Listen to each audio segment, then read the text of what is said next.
Assalamualaikum warahmatullahi wabarakatuh. Perkenalkan, nama saya Salsabila, NPM 22411175, kelas manajemen 22B. Di sini saya akan menjelaskan tentang manajemen modal kerja. Manajemen modal kerja adalah salah satu cabang manajemen keuangan yang mengelola modal kerja dari suatu perusahaan hingga mencapai nilai optimal. Tujuan diadakannya manajemen modal kerja adalah untuk menghasilkan kesejahteraan para pemegang saham melalui memperoleh laba yang optimal. Manajemen modal kerja diadakan dalam waktu yang lama karena harus diadakan setiap hari. Kegagalan dalam manajemen modal kerja berakibat kepada berkurangnya pendapatan atau bertambahnya biaya operasional perusahaan. Manajemen modal kerja merupakan salah satu bagian dan strategi keuangan yang mendukung strategi bisnis. Ruang lingkupnya meliputi aset lancar atau kas, piutang, dan persediaan. Dari utang lancar yang dikelola dalam jangka waktu yang pendek, manajemen modal kerja berpengaruh terhadap pengambilan keputusan investasi, khususnya pada risiko keuangan yang ditimbulkan oleh aset lancar dan utang lancar. Adanya manajemen modal kerja dapat menjamin tingkat likuiditas perusahaan melalui pengelolaan aset lancar dan utang lancar. Pada perusahaan kecil yang modal kerjanya bersumber dari keuangan pribadi atau tanpa pinjaman, manajemen modal kerja dimanfaatkan untuk mengetahui hubungan antara penjualan dengan kebutuhan operasi perusahaan. Kebutuhan modal kerja. Setiap modal yang digunakan dalam jangka waktu yang pendek untuk membiayai kegiatan operasional perusahaan disebut sebagai modal kerja. Modal kerja selalu diperlukan oleh suatu perusahaan dalam melaksanakan kegiatan perusahaan setiap harinya. Modal kerja yang selalu dibutuhkan oleh perusahaan dalam kegiatan sehari-hari disebut sebagai modal kerja permanen. Modal kerja ini meliputi modal kerja primer, modal kerja normal, dan modal kerja variabel. Modal kerja primer merupakan modal kerja yang harus tersedia menjaga berlangsungan usaha dalam suatu perusahaan. Sedangkan modal kerja normal digunakan untuk produksi dalam keadaan normal. Sementara itu, modal kerja variabel berkaitan dengan perubahan jumlah modal pada kondisi tertentu. Modal kerja variabel terbagi menjadi 3 jenis, yaitu modal kerja musiman, modal kerja siklus, dan modal kerja darurat.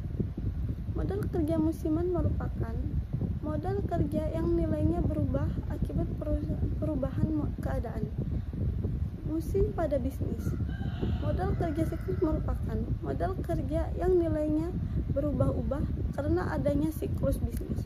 Sedangkan modal kerja darurat merupakan modal kerja yang nilainya berubah pada kondisi-kondisi darurat dalam perusahaan.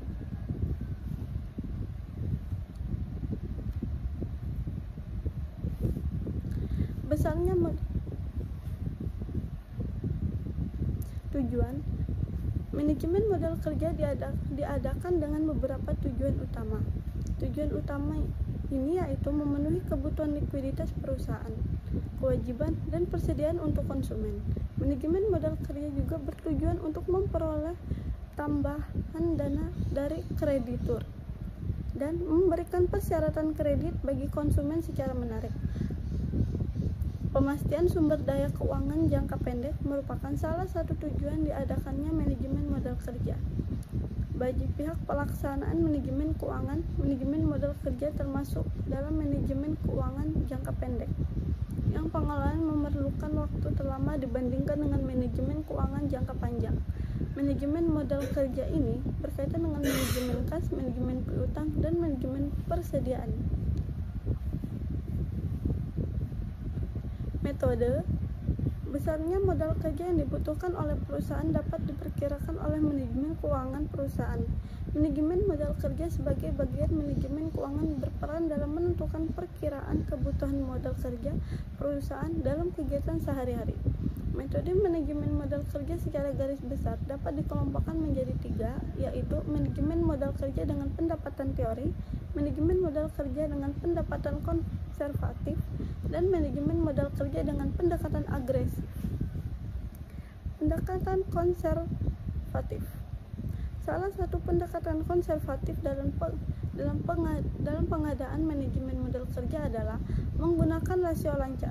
Likuiditas perusahaan dapat diketahui melalui analisis rasio lancar selama periode waktu tertentu. Menurunnya tingkat likuiditas perusahaan diketahui dengan kecenderungan penurunan rasio lancar. Praktik manajemen modal kerja yang efisien juga dapat diketahui melalui rasio lancar. Analisis periode waktu dari rasio lancar harus mempertimbangkan fluktuasi keuangan musiman dan dalam konteks norma-norma industri atau perusahaan tertentu. Setiap industri atau perusahaan umumnya memiliki nilai rasio yang tidak sama pada sektor yang berbeda. Nilai konservalan rasio lancar pada suatu perusahaan dengan sektor bisnis yang berbeda juga dapat berbeda-beda. Suatu nilai rasio dengan nilai yang sama pada dua perusahaan dapat diartikan sebagai efisien salah satu perusahaan, sementara perusahaan yang lain dianggap sebagai kekurangan modal kerja.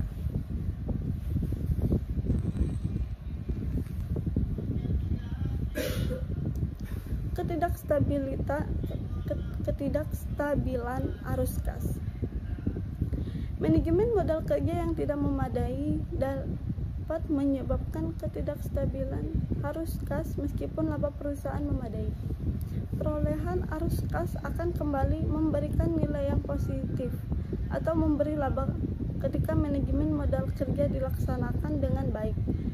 Sebaliknya, arus kas akan memperoleh nilai negatif atau kerugian ketika perusahaan memperoleh laba, tetapi laba dasarnya tidak memadai dan manajemen modal kerjanya dilaksanakan dengan buruk. Keterlambatan pembayaran kewajiban jangka pendek.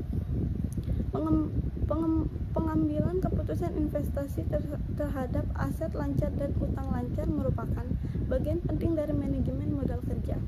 Keterlambatan pembayaran kewajiban jangka pendek dapat terjadi jika modal kerja tidak tersedia dengan jumlah yang cukup.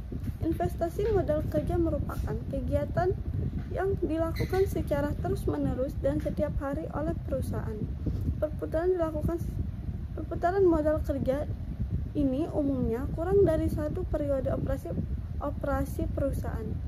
Penyebab kurangnya modal kerja umumnya disebabkan oleh aliran kas yang tidak sejalan dengan siklus bisnis pada investasi jangka pendek dan jangka menengah. Operasi perusahaan yang sering mengalaminya adalah bagian pengadaan bahan, proses produksi dan distribusi selama penjualan produk. Efisiensi. Pengukuran tingkat efisiensi manajemen modal kerja dapat diketahui melalui periode keterikatan modal kerja. Periode ini dihitung pada setiap siklus kegiatan operasional perusahaan. Rangkuman tingkat efisien manajemen modal kerja dapat menggunakan salah satu dari dua jenis rasio keuangan. Masing-masing adalah rasio perputaran modal kerja dan periode modal kerja. Perputaran modal kerja. Efisiensi manajemen modal kerja dapat diukur menggunakan rasio perputaran modal kerja. Metode yang digunakan adalah perbandingan. Terdapat dua jenis perbandingan dalam perputaran modal kerja, yaitu perbandingan antara penjualan dengan modal kerja dan perbandingan antara modal kerja dengan modal kerja rata-rata. Jenis penjualan yang dapat dibandingkan adalah penjualan bersih. Sementara itu, seluruh total aset lancar dijadikan sebagai pembanding.